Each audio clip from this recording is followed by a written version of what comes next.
Hari ini kedatangan di Lestari, seorang penulis yang saya idolakan dari SMA. Langsung aja kita ngobrol-ngobrol. Mbak Dewi apa kabar? Kabar baik. Itu udah lama banget loh Dik gak ketemu. Udah 6 tahun kayaknya ya. 2016 lebih berarti ya. Nih jujur ya, jadi pas sebelum datang nih. 8 tahun. 8 tahun ya? 8 tahun. 8 tahun. Tadi kan aku nebeng mobil kantor. Nanti kita lagi ada syuting. Iya. Terus di jalan aku buka YouTube kan, karena mau ketemu Mbak Dewi kan hari ini. Buka YouTube, aduh kapan ya terakhir kali ketemu Mbak Dewi? Kayaknya pas bikin video itu deh, pas di rumah. Bener lagi, aku masih ada videonya, masih aku tontonin. 8 tahun yang lalu, betul-betul. 8 tahun yang lalu. Terus ada kucingku, ingat gak? Ingat banget. Aku megangin kucing. Itu kucing teraneh yang pernah aku lihat seumur hidupku sih. Kalau kata Panji kayak muntah neraka. Kayak neraka muntah keluarnya itu. Keluarnya dia. Tapi udah meninggal itu. Oh udah meninggal. Iya kasihan, sedih banget. Ya begitulah ya nasib kita punya pet tuh. Betul, pasti mereka mendahului biasanya. Kembali ke neraka. Kalau kata Panji. Hari ini kita mau ngobrolin soal buku barunya. Iya. Tanpa Rencana. Jadi aku udah dikirimin. Ini dari beberapa hari yang lalu. Sempat baca beberapa bab juga. Cuman yang paling menarik yang aku lihat adalah kata pengantarannya sebenarnya. Oh gitu? Kata pengantarnya itu karena kata pengantarnya dibikin duluan. Kata pengantar dibikin duluan sebelum satu cerita pun dibuat. Itu pas aku baca kayak, lah jadi ini kata pengantarnya dulu. Kata pengantar jadi dulu. gimana ceritanya membuat kata pengantar dulu, baru bikin bukunya. Apa yang Mbak Dewi pikirin waktu itu? Jadi kan kalau di dalam kata pengantar ya aku ceritakan saat itu aku lagi detox media sosial dan ternyata efek dari si detox itu bagiku ya kayak ada energi kreativitas yang mau meledak gitu loh. Kayak wah aku pengen bikin sesuatu, aku ingin berkarya, ingin nulis dan sebagainya. Dan dorongan itu gede banget.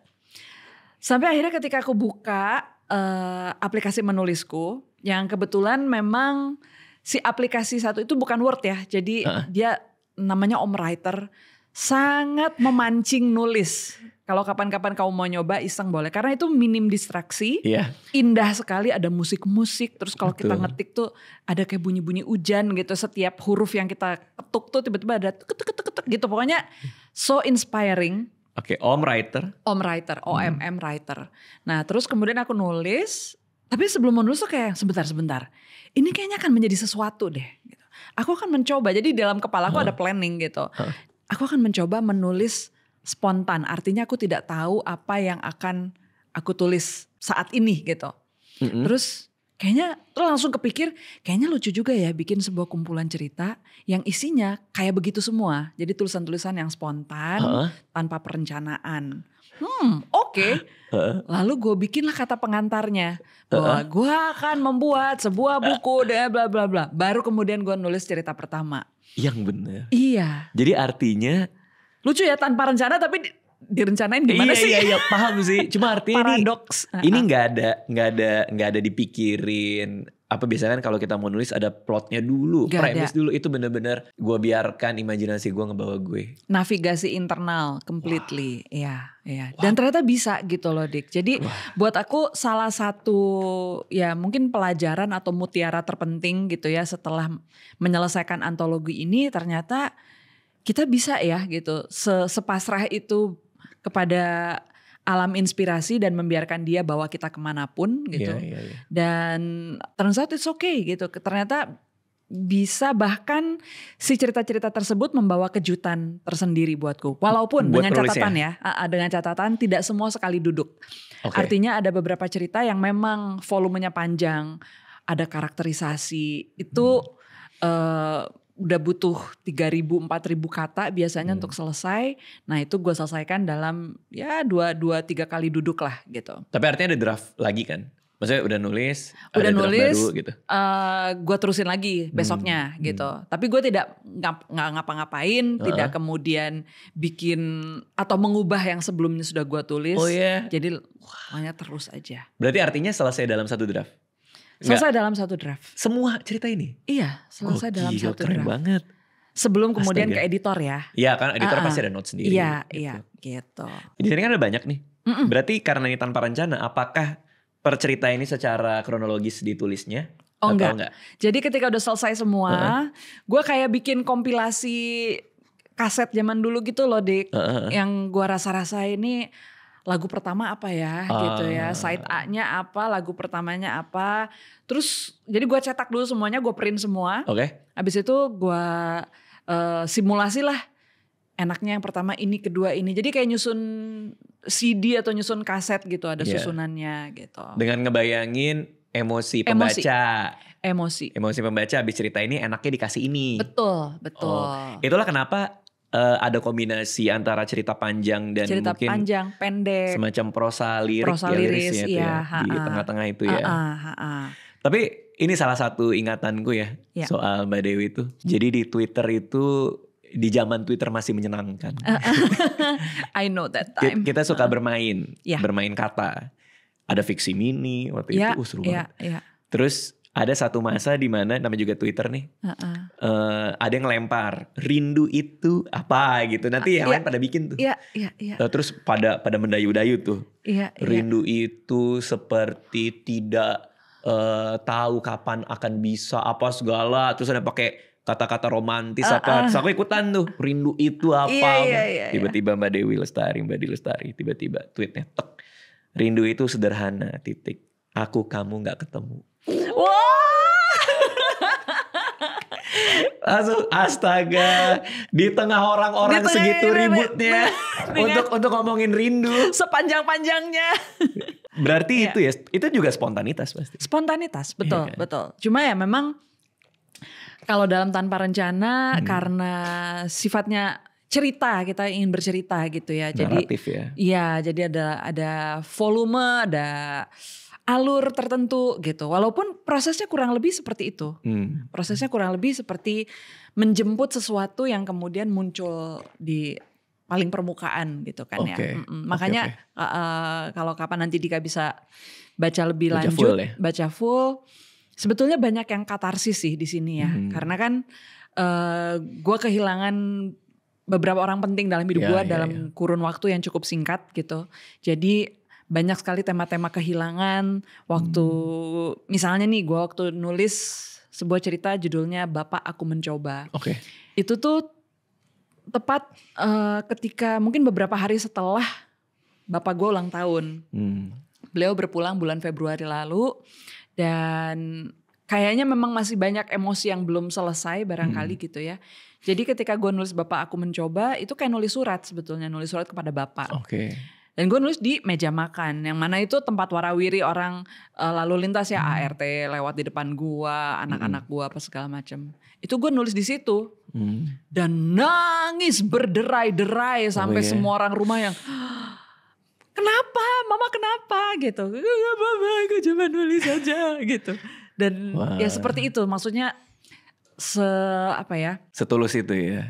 Setulus dan setelanjang itulah gitu tulisan-tulisan ini. Vulnerable banget gitu ya. Iya, ada juga yang gue nulis di Raja Ampat waktu itu. Itu yang cerita pertama bukan sih? Yang soal kedai kopi itu ya? Itu Jayapura. Jayapura itu di ya? Jayapura. Ada waktu di Raja Ampat gue nulis Kita Yang Terurai. Oh iya oke. Itu gue lagi nulisnya ketika nungguin orang teman-teman rombongan gue lagi snorkeling. Terus gue bawa laptop kan, memang gue bawa laptop kemana-mana gitu. Tunggu tuh, ini kondisinya pada mau snorkeling? Iya, gue udah selesai. Gue udah ngerasanya udah cukup, gue bentar aja gitu kan ya. Udah selesai jadi gue dengan baju renang pakai anduk gitu kan. Masih basah dong. Masih semi basah gitu. Iya, terus gue buka laptop di sebuah kayak balai-balai gitu di pinggir pantai. Oke, di Raja Ampat. Di Raja Ampat. Gue nulis kan dengan husuk. Tiba-tiba ada bule. Excuse me, can I rent a boat? Disangkanya gue tukang nyawain kapal. Disangkanya gue badan turisme gitu kali ya, berada di pinggir pantai sambil tuh kayak ada nulis postingan medsos.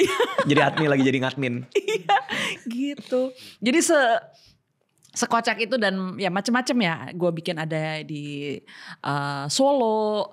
Terus itu, juga gue lagi macet-macet di Jakarta. Ada yang tentang Jakarta. Ada, itu aku baca juga. Itu gue lagi di MT Haryono. Di Tebet kan kalau di Tebet. Iya itu aku lihat tulisannya di Tebet. Itu gimana nulisnya di mobil? Laptop juga? Laptop juga. Oh buka aja gitu? Buka aja sambil memandang kemacetan, tiba-tiba yang kayaknya ada cerita nih di kemacetan ini gitu ya. Dan ya segala sentimen gue terhadap Jakarta ikut keluar saat itu. Ya udah gue tulis. Sekali duduk di kemacetan? Itu sekali duduk di kemacetan. Langsung jadi itu? Langsung jadi. Karena memang inspirasinya memang datang saat itu ya? Iya. Itu buka dulu terus berpikir atau ada nih gitu? Ada nih gitu, ada nih. Jadi memang saat itu gue udah tahu kan akan mengumpulkan cerita-cerita untuk si Tanpa Rencana. Jadi hampir kemana-mana gue selalu bawa laptop, pokoknya menyediakan ruang untuk kemudian si inspirasi itu datang dan gue jemput gitu. Ini beda kayak kumpulan cerpen yang dulu kan, kalau gak salah ada yang Mbak Dewi yang bertahun-tahun lalu dibongkar lagi, akhirnya dikompilasikan. Kalau ini bener-bener fresh semuanya. Gue akan membuat sebuah kompilasi tulisan yang gak tahu bentuknya apa. Gak tahu bentuknya apa. Wah, menarik banget ya. Iya. Cerita apa yang paling mengejutkan penulisnya sendiri di sini? Yang kayak pas udah selesai kayak, wah ada nih yang kayak gini ceritanya gitu. Paling akhir. Transendensi Ampas Insani. Yang disingkat? Disingkat TAI ya. Kenapa ini? Karena itu memang perenungan, sebenarnya kayak modul meditasi. Tapi meditasi yang bisa kita lakukan saat kita buang hajat. Gitu. Dan gue belum pernah sih, itu kayaknya cerita tergila yang pernah gue tulis. Dalam konteks? Karena spiritual sekali. Tapi dihubungkan dengan kegiatan yang barangkali orang-orang gak akan kepikir untuk menghubungkan keduanya gitu loh. Antara meditasi dengan buang hajat. Tapi digarap dengan sangat serius. Jadi ada satu tokoh yang memang dia kayak bikin padepokan untuk ngajarin meditasi TAI itu. Transendensi Ampas Insani. Meditasi sambil buang hajat kan? Iya. Dan ditarik maknanya itu sampai menurut gue ya. Sampai gue kaget sendiri. Oh iya ya ternyata ketemu juga ya gitu loh. Benang merah antara. Kayak misalnya nih pelajaran lu ikhlas gitu kan. Ya lu kalau buang hajat tuh kan lu ikhlas ya kan. Lu gak mengharapkan dia kembali kan. Iya enggak sih. Enggak kan. Enggak, lu gak mengharapkan dia balik. Lu gak kehilangan. Enggak sih. Enggak kan. Nah kayak gitu. Jadi ternyata oh iya ya. Itu format ikhlas yang menurut gue ya. Paling tinggi. Dan dilakukan tiap pagi lagi. Iya gitu. Tapi pernah gak kita merenungkan itu gitu. Kita pernah gak merenungkan dinamika kita sama hajat kita sendiri gitu ya. Dan ternyata it's very profound gitu hubungan kita dengan tai kita sendiri. Pengen nanya inspirasinya sih sebenarnya. Tapi memang terlintas saja pada saat itu ya. Kayaknya ini menarik kalau dijadikan gitu. Karena ini sebenarnya satu materi yang dulu gue pernah bikin. Modul meditasi transendensi Ampas Insani itu. Cuma gak bisa jadi apa-apa kan. Pernah bikin modul? Jadi gue pernah bikin puluhan tahun yang lalu. Mungkin 2006 kali ya. Nah terus gue tiba-tiba di saat gue lagi gue bikin apa lagi nih untuk si Tanpa Rencana. Gue inget si modul itu. Tapi kan modul itu tidak punya karakter, tidak punya alur. Then I built something out of that. Terus gue temuin lah gitu si modul lama itu. Gue juga bingung. Itu pertanyaan gue sih ketika gue baca lagi modul gue tahun 2006 itu. Kenapa ini apa sih yang ada di pikiran gue kok bisa ya gitu. Enggak, artinya kan Mbak Dewi memang pengen bikin kelas itu kan. Karena ada modul kan? Ya bener dong. Tentu tidak akan mungkin diwujudkan dalam sebuah kelas ya.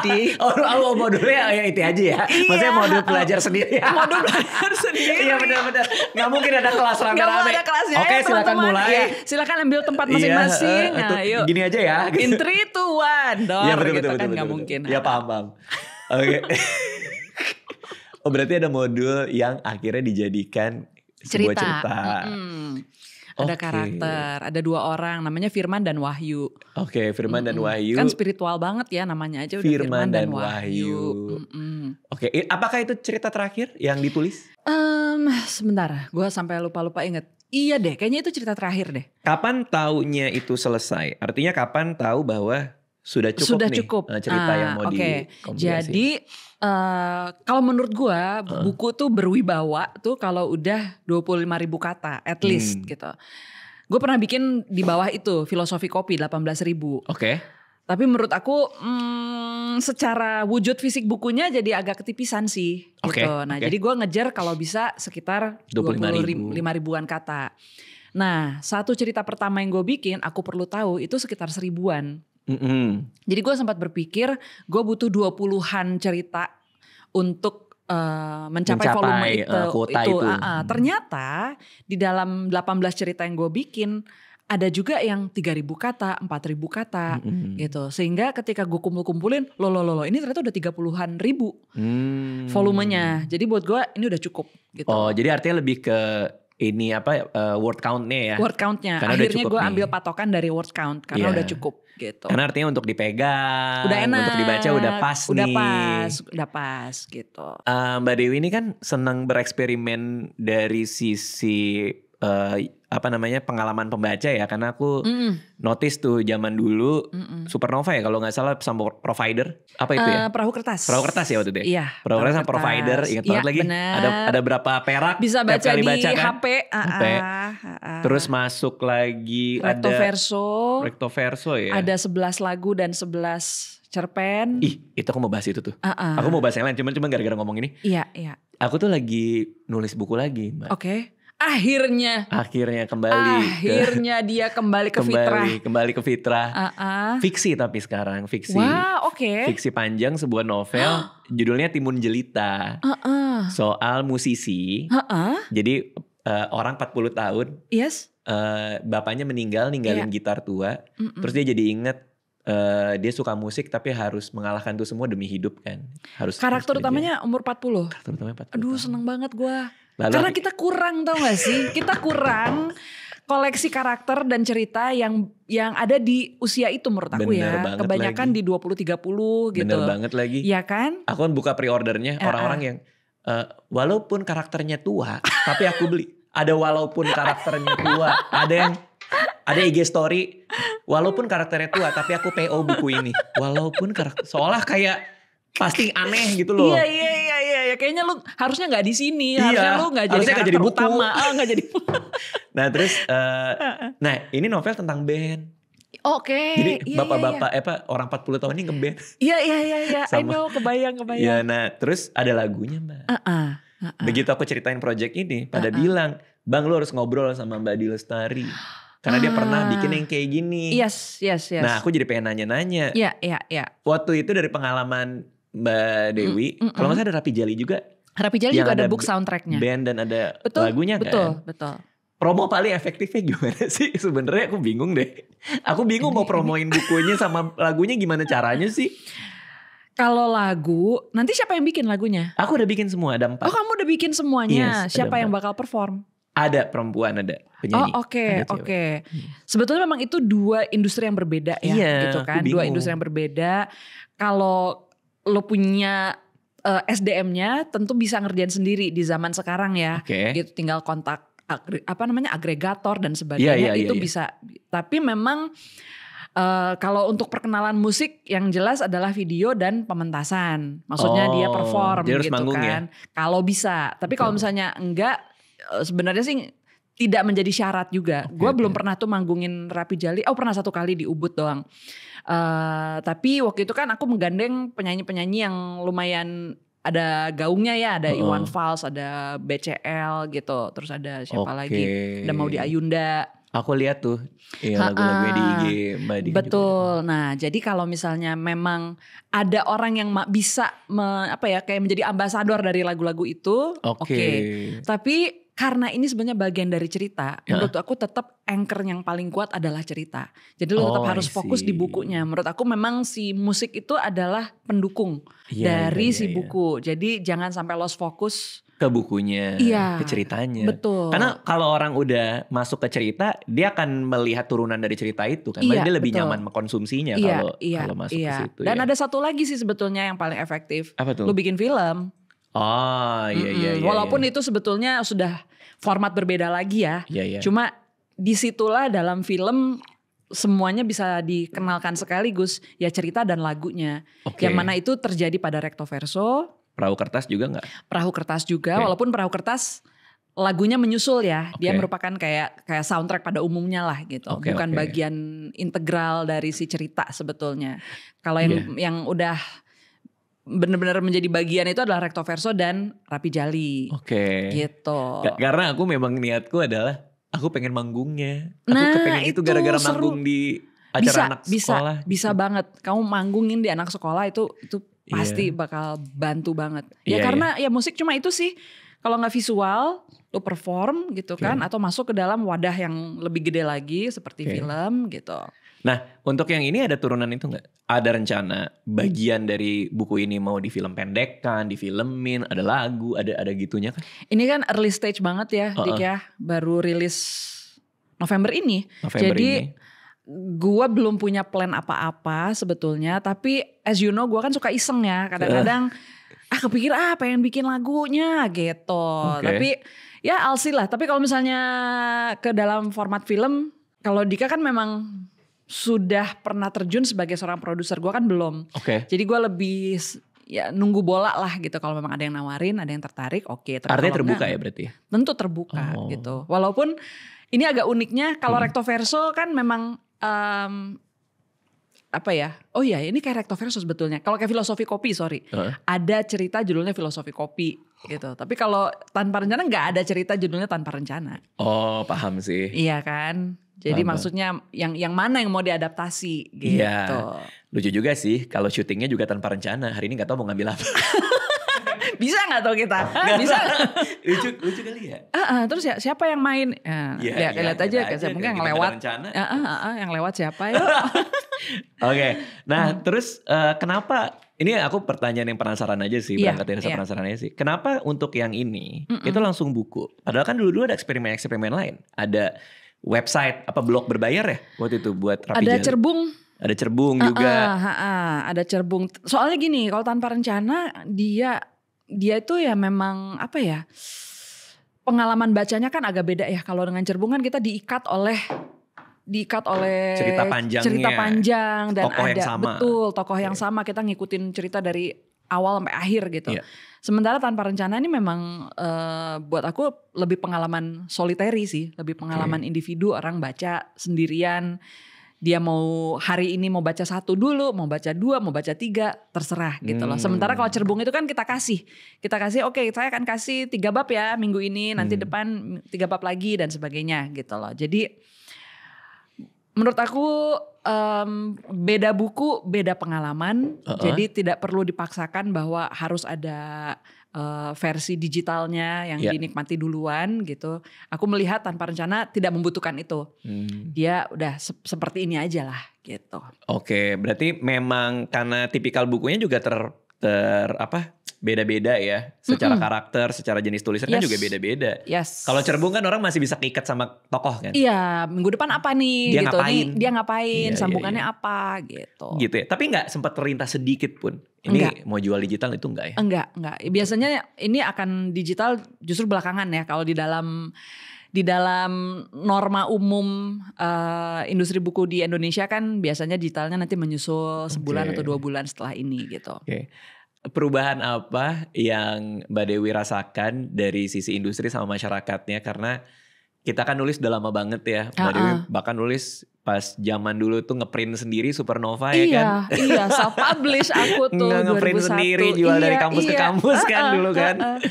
Apa bedanya industri ini? Karena ini terus terang ya, aku dikasih gambaran sama penerbit. Dit, ini buku-buku lo yang lama nih.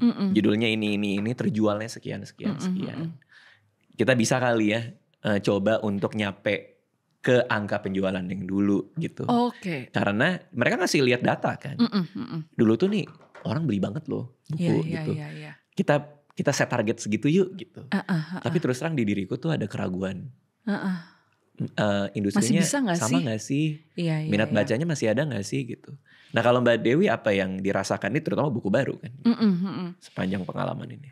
Kalau gua jujur ya, kayaknya as I grow older, as I grow up gitu, aku semakin tidak memedulikan angka sih. Jadi kayaknya kompetitor gua tuh adalah diri gua sendiri sebetulnya yang paling utama. Apa pelajaran berikut yang bisa gua dapat dari karya gua yang sekarang gitu loh. Walaupun tentu tidak bisa dipungkiri, aku akan memperhatikan juga ke penerbit ya, karena kan kita beda perspektif, kita beda ada titik berangkat. Kalau mereka kan jualan. Betul, karena mereka modalin. Mereka modalin, mereka ada karyawan, harus dinafkahi dan sebagainya gitu loh. Betul. Sementara buat gue sebagai sisi kreator adalah gue brojolin karya gitu. That's it gitu. Tapi gue selalu menempatkan, karena gue sebagai kreator, gue maksudnya tidak harus memprioritaskan kepentingan lain di luar dari gue sebagai kreator itu sebagai sebuah kewajiban gitu loh. Oke, paham. Artinya I can be considerate, ya kan, kita bantu promo yuk semaksimal mungkin gitu. Tapi gue tidak ingin sampai beban penjualan itu kemudian mengintervensi bagaimana gue berkarya gitu. Berkarya atau mempromosikan karyanya. Iya gitu. Nah jadi kalau ada perbedaan, iya sih. Mungkin agak mirip dengan analoginya ya dengan dunia musik. Ini kan album kita nih, Dik. Iya. Kayak dulu lu jual kaset berapa sih gitu. Ya betul. Ini kaset kita nih gitu. Tapi bedanya kalau musisi ada manggungnya. Kita nggak ada musisi dapat duitnya dari situ bisa kita gitu, ngapain kan? Ya? Iya gitu. Nah, apakah ada penurunan volume? Kalau secara industri secara keseluruhan, gue jujur bukan expertnya. Barangkali kalau secara keseluruhan ada perkembangan justru. Tapi kuenya kan lebih banyak. Jumlah penulisnya lebih banyak, jumlah penerbitnya juga lebih banyak gitu. Jumlah outlet gue nggak tahu deh, karena kan kemarin sempat terjadi penyusutan jumlah toko buku. Tapi secara online, betul. Nah secara online itu juga semakin besar gitu. Artinya kuenya makin banyak. Gua harapkan juga sebetulnya antusiasme orang kelihatannya ya. Setidaknya kalau kita lihat dari festival literasi, festival penulis, itu jarang yang sepi loh. Kemarin gue baru dari Ubud Writers Festival, itu luar biasa banget. Rame ya? Ramenya. Dan makin banyak daerah-daerah yang bikin festival literasi. Terutama Makassar gitu kan. Kayak Makassar, di Banggai, di Singaraja gitu. Jadi sebenarnya antusiasmenya sih gue lihat ada gitu. Tapi apakah itu kemudian otomatis diterjemahkan ke dalam penjualan? Gue gak yakin gitu. Hanya saja gue sekarang berusaha fokus pada apa yang bisa gue kendalikan ya gitu Dik. Betul. Kalau hal-hal yang gue gak bisa kendaliin itu kan bakal jadi beban dan stres tersendiri gitu. Iya. Kalau gue selalu berusaha fokus pada apa yang bisa gue kendalikan, dan yang bisa gue kendalikan yang terutama adalah kualitas. Jadi gue terus berusaha untuk belajar lebih baik, menulis dengan lebih baik gitu, dan mencari tahu pelajaran apa yang gue dapat dari satu karya ke karya berikutnya. Misalnya Tanpa Rencana gitu. Buat gue pelajaran utamanya adalah itu tadi, lu pasrah dan berserah pada arus inspirasi, and hey you can do that gitu ya. Jadi kan kalau keahlian orang tuh ada 4 level kalau gak salah ya. Dan level yang tertinggi itu katanya unconscious competence. Jadi lu udah kompeten tanpa lu harus sadari lagi gitu. Nah buat gue Tanpa Rencana ini latihan untuk mencapai ke sana. Karena lu gak terlalu banyak gak terlalu banyak mikir, gak terlalu banyak planning gitu. Udah trust the unconscious gitu. Nah itu yang kemudian my takeaway lah dari karya ini. Gue gak tahu nanti yang berikutnya apa gitu. Tapi buat gue itu akan lebih sehat bagi diri gue sendiri. Untuk mau terus berkarya tanpa terlalu terbebani ataupun jadi ada trauma dari aduh yang dulu gak berhasil, yang dulu. Karena gue banyak menemukan rekan-rekan penulis gue yang patah arang gitu, atau mungkin jadi takut melangkah karena teriming-imingi dengan kesuksesan mereka di masa lalu. Terus mereka nggak jadi nggak berani gitu untuk coba. Itu yang aku rasain juga sih. Artinya kalau aku sih ngerasa bahwa ini aku sebelum ini ngeluarin kumpulan cerpen yang dikomikkan. Which is kayak 2 tahun lalu kalau gak salah. Dan itu penjualannya gak terlalu bagus. Nah itu argumennya tuh banyak tuh. Karena itu komik. Karena sudah aku bacakan di YouTube. Jadi aku bacain juga cuma di YouTube. Tapi itu lumayan ngebekas di kepalaku sih. Artinya kayak ini industri berubah apa gimana ya. Jadinya ketika yang buku baruku ini, Siti Monjelita itu, aku benar-benar rapi banget upaya mempromosikannya. Dan kan aku baru buka PO nih. PO-nya udah melebihi dari target seumur hidup buku yang sebelumnya. Serius? Iya, penjualan buku sebelumnya seumur hidup umur buku itu dengan PO yang baru tuh udah ngelewatin. Secara eksemplar. Jadi aku udah rasa kelegaan sih. Iya. Kayak masih ada sih yang mau beli. Masih ada yang mau beli. Alhamdulillah. Aduh lega juga gue. Tapi ya itu ya. Tapi gimana ya, namanya juga kreator ya. Kita kadang mau gak mau juga harus dihadapkan sama realita-realita kayak gitu ya, kayak industri yang berubah. Yes. Apa yang dilakukan? Tapi aku punya pertanyaan nih. Uh-uh. Ada nggak ya di dalam diri Mbak Dwi Lestari ini, Mbak Dewi ini, bahwa jangan-jangan industrinya akan shifting juga seperti musik yang juga shifting? Karena kemarin aku baru lewat Pondok Indah di Setara nih. Di Setara kan dulu ada tuh di sebelah kanan. Sekarang udah nggak ada. Udah nggak ada. Terus aku jadi mikir-mikir sendiri kan.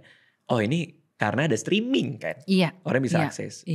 Ini anggap aja nggak ada penerbit di sini. Iya. Tapi kepikiran nggak kalau jangan-jangan masa depan industri ini adalah tulisan gratis seperti streaming atau bayar untuk nggak ada iklan ya? Artinya digratiskan semua secara digital seperti lazimnya musik. Kalau kita ngomong skenario masa depan sih jujur akan banyak sekali kemungkinan ya. Dan mungkin dari beberapa kemungkinan itu sifatnya menakutkan gitu loh. Aku sih percaya sebetulnya kita adalah makhluk storyteller. Jadi sampai kapanpun kita pasti akan membutuhkan cerita dan kita akan membutuhkan cerita yang bagus gitu. Karena itulah yang akan menggerakkan manusia untuk tetap semangat hidup menurut gue. Tapi bagaimana kemudian kita mencari nafkah dari sana, inilah yang mungkin akan terus berubah gitu ya. Kalau sisi buku, kalau sekarang ya Dika gitu. Kalau gue nanya sama teman-teman masih banyak sih yang bilang enggak, buat gue terutama mungkin 40-an ke atas. Gue pusing baca Kindle, baca di iPad, baca digital gitu. Gue lebih seneng baca buku fisik. Masih ada orang-orang seperti itu. Apalagi baunya. Ya kan. Tapi we don't know itu orang-orang seperti itu akan bertahan berapa lama gitu. Barangkali akan terjadi perubahan. Yang gue sempet takutkan sebenarnya adalah AI. Maksudnya itu menurut aku lebih real. Tapi berbeda dengan bukan dari masalah tulisan gratis. Tapi masalah kemudahan orang menulis buku gitu. Jadi gue pernah mencoba simulasi nulis buku. Ini dari platform yang memang profesional untuk platform untuk bikin buku. Kita bisa masukin judul apa aja, topik apa aja gitu kan ya. Gue waktu itu simulasinya bikin apa sih? Pokoknya tentang science dan quantum physics bla bla bla. Yang of course I'm not an expert gitu loh. Pakai prompt itu ya? Iya. Dan gue waktu nulis Supernova tuh gue harus baca 35 buku. Kebayang lagi. Iya kan? Dan selama 9 bulan hanya untuk bacanya doang gitu. Dengan prompt itu gue bisa bikin buku dalam waktu 30 menit. 50.000 kata. Artinya bukan dia yang nulisin kan, tapi dia ngasih semacam kita ngasih pointers input, kan. Ya terus abis itu jadi buku. Oh jadi langsung jadi? Jadi 50.000 kata. Nah yang gue pertanyakan saat itu adalah bagaimana kalau kecepatan kita membuat buku itu akan lebih cepat daripada kecepatan kita membacanya.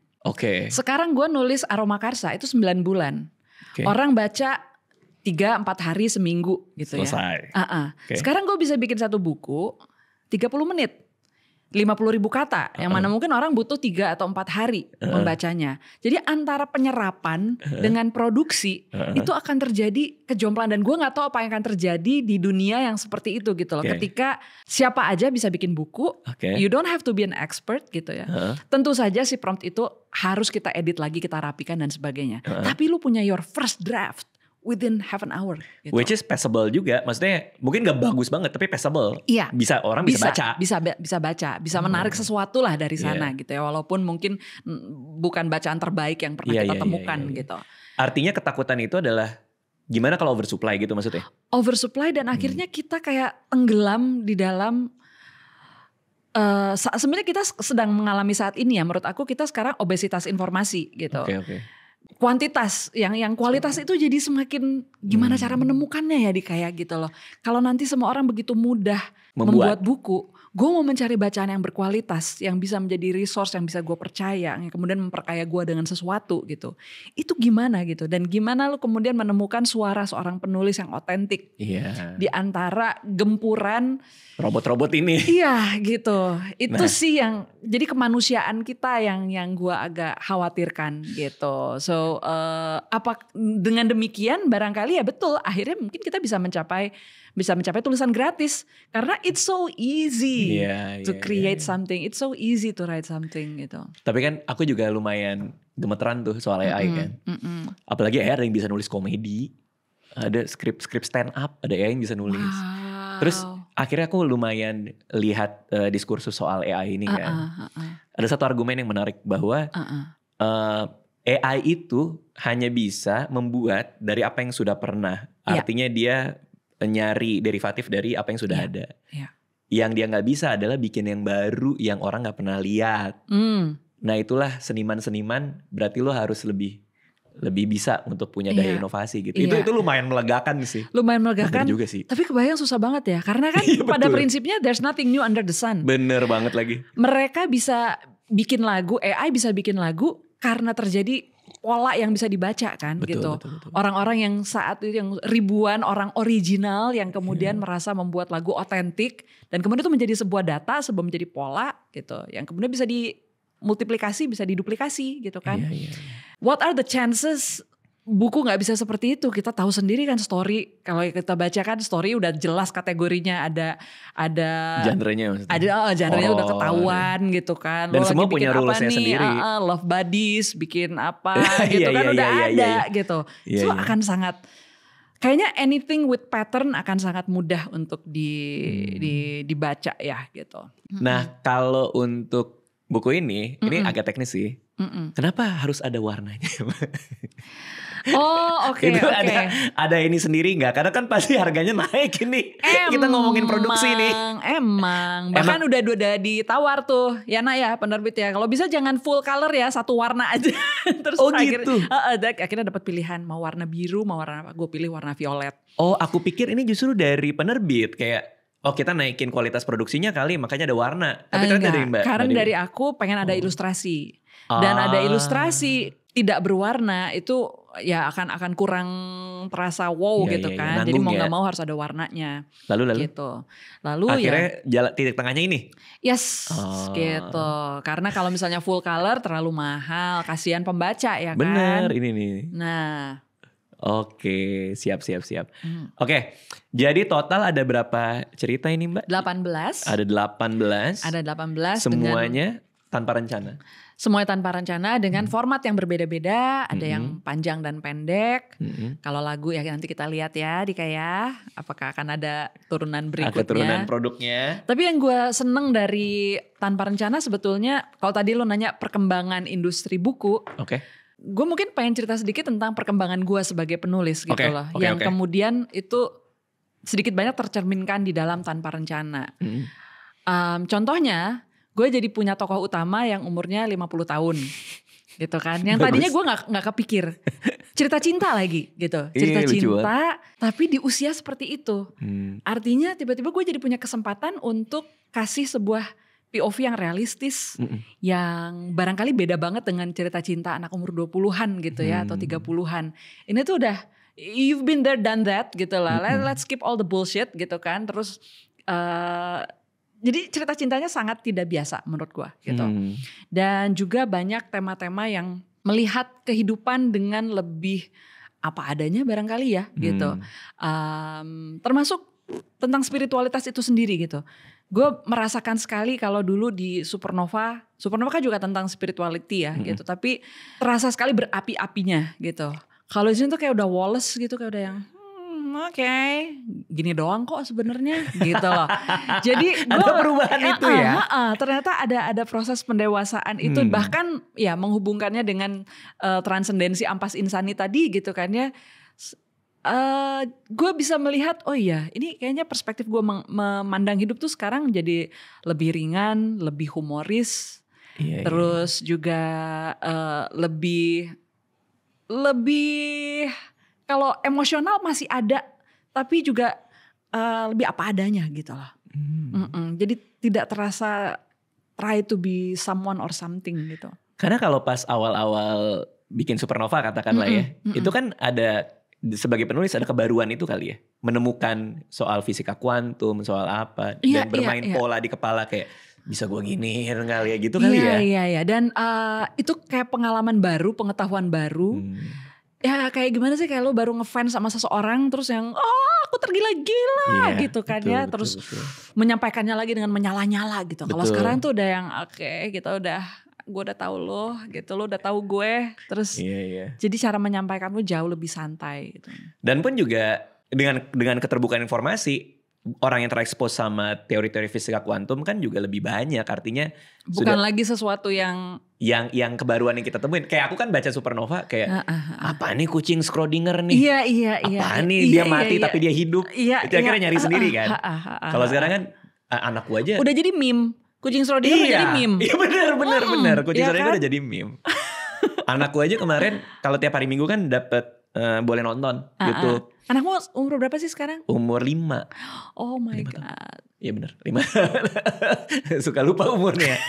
5 tahun dia ini nonton kenapa manusia ada yang tinggi ada yang pendek. Itu aja dia menikmati banget informasi-informasi. Iya. Yang dulu kita gak kepikir kan untuk mempertanyakan itu. Nah aku pernah ada di podcast Deddy Corbuzier. Terus dia nanya, lo mau pengen anak lo kayak gimana? So aku bilang, aku kayaknya daripada punya anak yang pintar lebih baik punya anak yang penasaran. Karena orang penasaran akan mengalahkan orang pintar. Nah pas pulang dari sana, so aku mikir, aku sering ngomong soal itu kan. Sama kayak podcast ini. Podcast ini aku juga selalu berangkat dari rasa penasaran. So aku inget banget kayaknya tuh aku terngiang-ngiang sama blog Dewi Lestari. Iya. Dimana ada tulisan My Curiosity could kill a lion ya. Kalau sekarang T-Rex kan. T-Rex. Kemarin tuh aku lagi buka-buka lagi kan. Oh jadi T-Rex sekarang. Dulu kan lion. Emang dulu kayaknya T-Rex deh. Dari dulu T-Rex ya? Lion, Mbak. Oh iya. Iya. Jadi naik pangkat lebih gede jadi binatangnya. lebih gede lagi. Dari kucing ke lion. Akhirnya jadi dinosaurus. Masih ada rasa penasaran? Oh banget. Justru menurut gue ya. Itulah. Ya kita sekarang ngomongin skincare macam-macam ya. Ada DNA salmon, DNA lele, apalah. Oh ya? Kan? Tapi buat gue obat awet muda yang paling mumpuni itu adalah rasa penasaran. Oke. I think curiosity keeps you young gitu loh. Karena begitu lu udah nggak penasaran, lu nggak ada pertanyaan sama hidup gitu ya. Kenapa gini, kenapa gitu? Selesai sih, Dit. Gitu loh. Jadi buat gue rasa penasaran itu sangat penting bukan hanya untuk memperkaya kita tentang pengetahuan yang baru, tapi untuk membuat lu juga tetap punya semangat sama hidup gitu loh. Karena ada hal-hal yang kita ternyata ada ini ya, se-exciting itu hidup ya, dimensinya seluas itu. Betul. Dan ketika kita meditasi sebenarnya kan para meditator itu dicek ya, brainwave mereka tuh seperti apa gitu. Dan mereka bisa terekspos pada hal yang sama. Tapi respons mereka itu as if mereka melihat sesuatu itu untuk pertama kali. Gitu. Jadi selalu ada kesegaran, selalu ada kebaruan gitu loh. Itu yang membuat hidup menyenangkan gitu. Menyenangkan dan juga jadi tetap punya makna ya gitu, tetap punya value gitu. Mbak Dewi browsernya apa? Chrome atau Microsoft Edge atau Firefox? Firefox. Sekali duduk berapa tab tuh yang kebuka tuh? Waduh. Itu indikasinya tuh. Wah kalau gue nulis tuh bisa puluhan. Itu indikasi orang penasaran tuh. Asli. Tab-nya banyak banget iya kan. Lu ketemu satu stack apa ini apa gitu. Iya. Gue kadang-kadang gitu kalau di dalam percakapan gitu. Nah itu siapa? Ntar gue Google dulu. Gitu kan. Terus lu mencari tahu gitu. Itu kayak udah second nature sih. Ya gak? Iya benar. Kayak kita masuk lubang kelinci yang gak tahu ujungnya di mana kan. Satu topik aja bisa kemana-mana gitu. Iya. Nah untuk orang-orang seperti itu kan memang yang dibutuhkan menurut gue adalah struktur sebetulnya. Karena sometimes it can be a trap ya kan. Kita kemudian hanyut terdistraksi sama rasa penasaran kita sendiri sampai kita hilang fokus. Betul. Lu tadi mau ngapain sih gitu. Betul. Nah jadi buat gue menyimpan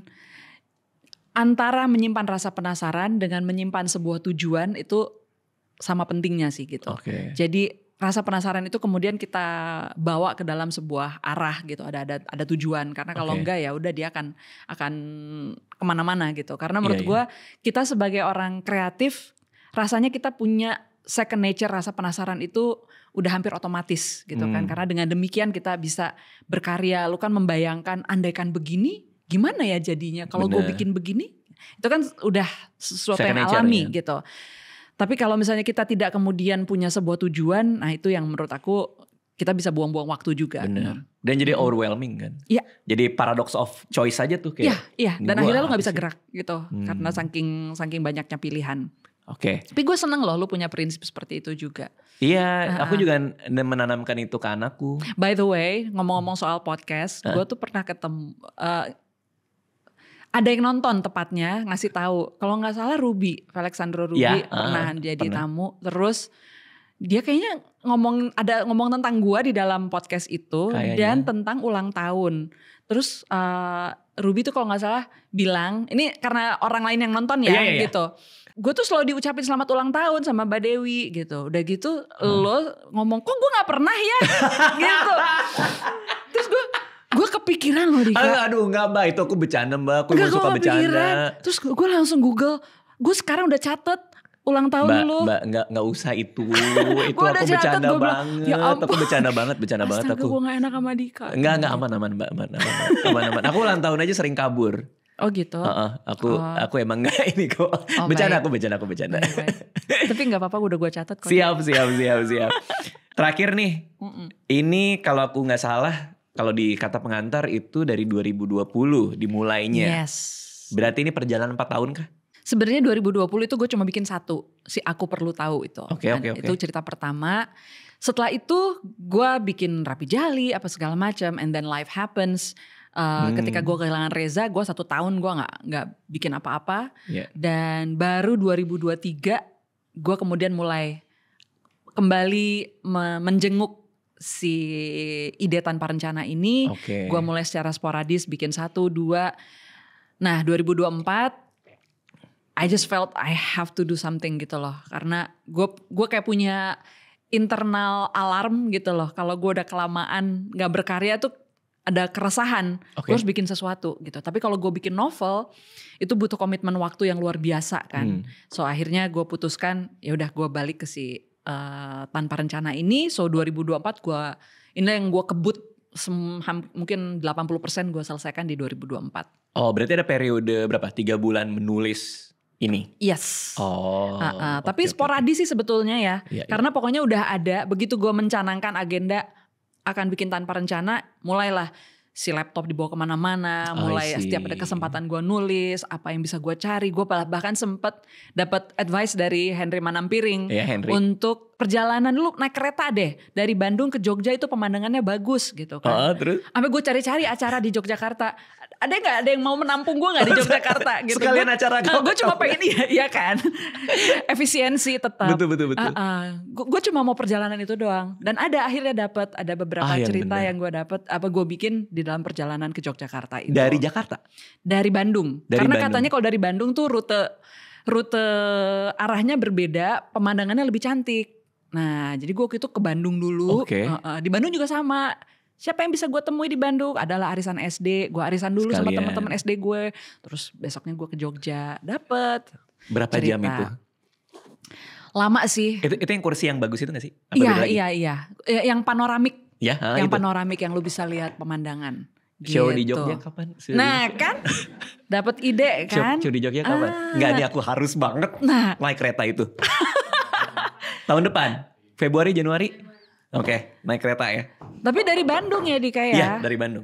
Iya, karena itu yang cakep pemandangannya di situ. Iya. Gitu. Naik kereta yang panoramik. Yang panoramik. Gue dapet tuh musafir. Kok musafir? Iya yang musafir. Oke. Jadi gue tiba-tiba ngelihat ada sebuah bukit gersang, tapi ada pohon Kamboja gede banget dengan hampir semuanya bunga. Jadi daunnya udah dikit banget, kebayang gak lo? Tiba-tiba di tengah kegersangan dan pemandangan yang blurry. Mataharinya flare-flare gitu, tiba-tiba ada bukit gersang dengan ada kayak buket bunga Kamboja tiba-tiba di tengah situ. Dan pas gue lihat bawahnya kuburan. Wow, langsung jadi cerita. Goks.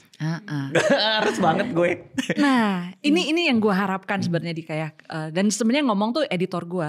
Dia bilang selesai baca Tanpa Rencana, dia merasa bahwa menulis tuh tidak semenakutkan itu. Oh iya. Dan itu yang sebenarnya gue harapkan juga yang bisa didapat oleh orang-orang ketika baca Tanpa Rencana.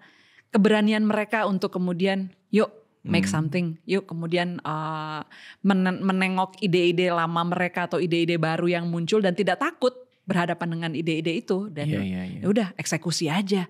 We never know what happen gitu kan. Bener. Coba aja gitu. Karena Mbak Dewi juga sering bikin kelas kan. Kaizen writing gitu. Iya. Kamu ikutan dong. Siap. Gue undang. Gue undang. Pasti seru. Aman. Ada Dika.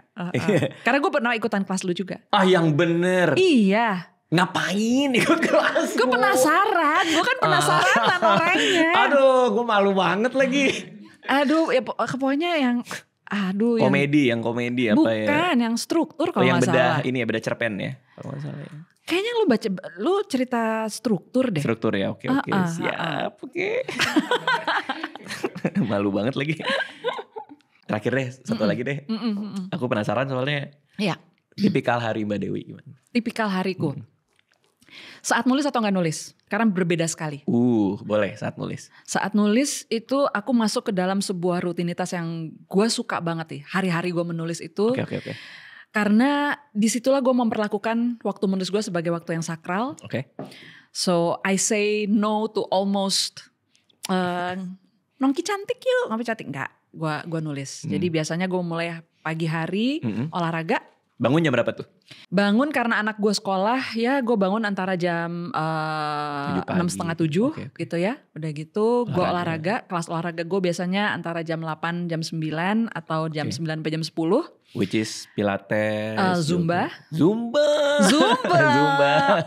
Anak Zumba. Siap. Terus. Setelah itu I invest on something di rumah gue dan gue senang banget. Gue sauna abis itu. Sauna di rumah? Sauna di rumah. Gue punya box sauna di rumah. Seru banget lagi. Iya. Terus. Jadi pokoknya selesai itu tuh kayak udah segar sekali kan, mandi apa segala macam. Zumbanya di? Ada yang di dalam kompleks gue rumah atau ada yang sedikit lebih jauh tapi kira-kira seperti itu. Oke. Lalu gue mulai menulis. Setelah menulis itu gue mungkin hanya break makan siang sebentar. Dan gue nulis lagi sampai anak gue pulang sekolah. Oke.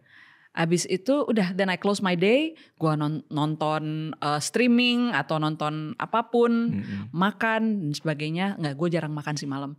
So gue nemenin anak gue makan. Oke. That's it. Berulang terus? Berulang terus. Sampai bukunya jadi? Sampai bukunya jadi. Okay. Ada kadang-kadang hari-hari di mana gue misalnya ada acara, ada seminar atau ada acara keluarga, itu udah gue blok sebagai hari gue gak menulis. Okay. Jadi gue udah plot itu. Dan biasanya di saat itulah gue manfaatkan, hari ini gue gak nulis, yuk ketemuan namanya. Itulah saat gue sosialisasi. Yes.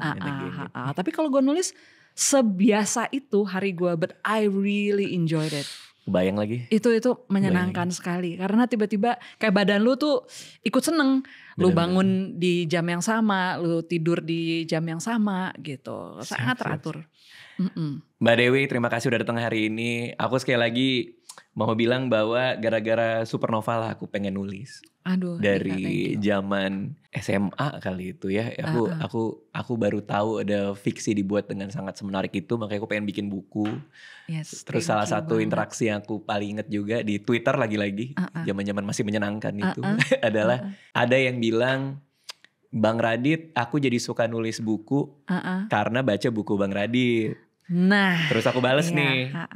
Ya gue ngerasain sih karena gue juga baca bukunya Ed di Lestari, makanya gue suka nulis. Terus Mbak Dewi nge-reply itu, gak tahu masih ingat apa enggak, terus bilang kayak memang begitu rantai inspirasi gak pernah putus gitu. Oh, did I say that? Aduh ya ampun, senangnya. Aku ingat sampai hari ini. Tapi itu benar banget. Aku ingat sampai hari ini. Tapi boleh gak aku juga ngomong satu hal tentang kamu? Apa tuh? Kamu juga sebetulnya menancapkan tonggak yang tidak kalah penting sih dalam kepenulisan gue. Ketika lu memperkenalkan buku-buku teori nulis skenario. Oke. Lu sampai ke rumah kan Dik, lu meminjamkan buku-buku. Benar. Dan gue gak tahu apakah itu dari lu gak ya memperkenalkan Black Snyder. Tapi kalau gak salah lu pernah mention tentang Black Snyder dan gue baca. Dan buku itu yang mengubah cara gue mendekati sebuah cerita. Dan masih gue pakai sampai sekarang. Yang benar. Sampai sekarang. Itu kan gue nulis skenario prioritas sekitar 2011 ya kan. Dan sampai sekarang masih gue pakai dan gue terapkan dalam hampir semua cerita gue. Walaupun mungkin tidak plek-ketiplek lagi ya. Karena kan kita adaptasi itu untuk penulisan novel gitu. Tapi gue selalu percaya dan gue selalu menasihatkan kepada para penulis novel. Once in your lifetime lu coba deh nulis skenario gitu. Karena itu akan memperkaya kita. Memperkaya kita dengan intuisi timing, efisiensi, efektif gitu loh. Sesuatu visual. Yang kadang-kadang sesuatu yang kadang-kadang penulis novel suka lupa gitu. Dan gue merasa pengalaman gue nulis skenario itu kayak booster dalam kepenulisan gue. So terima kasih juga untuk Waduh, sama-sama Mbak. Aku masih inget lagi ini. ada apa namanya, datang ke rumah Mbak Dewi di BSD, iya. bawa buku skenario, terus aku datang masuk, aku kamu bawa seat field sih waktu itu kan? Iya benar, bawa seat field, ada sepeda di depan ya, apa di belakang ya, masih ingat sepedanya Kinan. Iya betul. Mbak maaf banget nih, aku lupa, jadi aku tadi lupa aku buka pertanyaan buat follower Mbak. Oh iya boleh. Maaf banget ya. Gak apa-apa. Ini aku soalnya aku tadi pas datang ke sini aku bilang ada yang mau nanya ke Mbak Dewi gitu mau datang. Oke. Aku pilih 3 aja ya. Dari VK Head ZZZ, buku favorit yang dibaca ratusan kali nggak bosen kata dia. Hujan Bulan Juni Sapardi Djoko Damono. Ih bagus banget lagi. Itu bagus banget. Iya. Itu nggak bakal bosen ya. Iya apalagi karena buku puisi ya. Tiap kita baca selalu ada kayak makna baru gitu loh. Jadi gak bosenin. Which is kalau sekarang Hujan Bulan Juni kayaknya udah biasa ya. Biasa aja. Terjadi. Dulu kan maknanya gak pernah terjadi. Iya. Terus ada yang kalau lagi buntu banget. Gimana biar tulisan tetap menarik? Mbak Dewi biasanya ngapain? Mandi. Beneran. Serius? Gue kalau stuck itu hal pertama yang gue lakukan itu kayak P3K gue menghadapi writer's block. Mandi. Oke. Atau bersentuhan dengan air, lu berenang atau apa. Pokoknya ada sesuatu di dalam fluidity air yang kemudian menurut gue ya itu bisa melepaskan kebuntuan kita gitu. Agak spesifik nih, tapi mandinya pakai shower atau gayung? Gue shower kebetulan di rumah. Air hangat gitu ya? Ya apapun ya gitu. Pokoknya intinya ada aliran air gitu. Siap. Terakhir, rekomendasi buku yang mau jadi penulis buat yang mau jadi penulis. Rekomendasi buku untuk yang mau jadi penulis, waduh, ada nggak ya? Sitfield kah, Black Snyder kah atau? Kayaknya gue akan. Kita belum punya sih, gue harus bikin kayaknya dalam bahasa Indonesia ya. Kurang on writingnya Stephen King sih menurut aku. Iya lagi. Karena dia bukan hanya, kan kalau kita ngomong penulis bukan hanya novel, bukan hanya skenario ya kan gitu. Tapi kalau di dalam buku dia kita akan menemukan pengalaman jatuh bangun termasuk juga tips-tips yang sifatnya teknikal gitu. Jadi menurut aku itu salah satu buku tentang kepenulisan yang cukup lengkap. Iya, dan dia produktifnya ampun-ampunan ya. Gila-gilaan gue aduh ya ampun. Kok bisa ya? Apa sih makanannya? Siap, terima kasih sekali lagi udah datang. Makasih semua yang udah nonton ya. Sukses buat bukunya. Terima kasih banyak Dika. Sudah bisa dibeli di berbagai macam toko buku online, offline. Pertengahan November ini sudah tersedia secara nasional. Siap. Thank you semua. Thank you.